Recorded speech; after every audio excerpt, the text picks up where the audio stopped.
hawakan.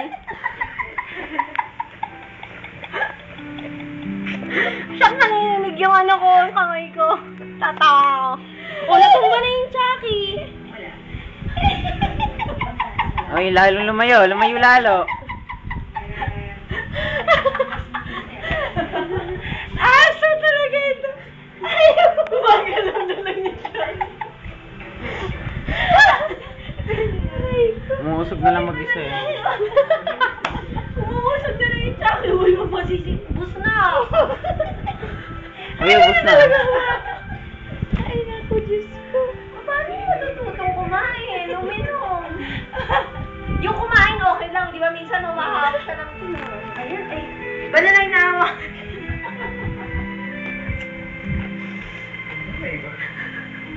At dahil ayoko pong hawakan yung Chucky, sasanggain ko na lang yung sahig. Tapos, inumin ko yung... nagawa kong paraan. Ito. Ito. Tapos na, Chloe. Nangangawad na ako eh. Mauubos na dahil tumutunog.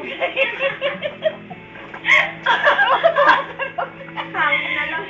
Paano kung malaki ang tagal mo? Titingnan niya pa yung kamay niya niyan. Partida.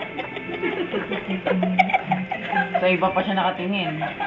Ayan na, hinawa ka na. Oh, Ayun naman pala. Pwede naman palang hawakan. Oh. Smile nga, smile. Ubus na sa kalang hawakan.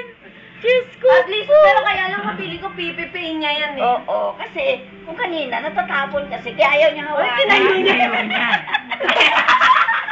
Ay, magkakaroon naman. Baka sakali magkaroon ulit. Alam, binaba niya uli. Sabi niya, bakit ang hawak ko wala naman? Ayan.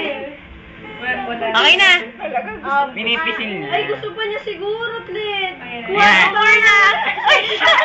Uy, nagkuha na nga kayo ng bagong Chucky. Diyos ko.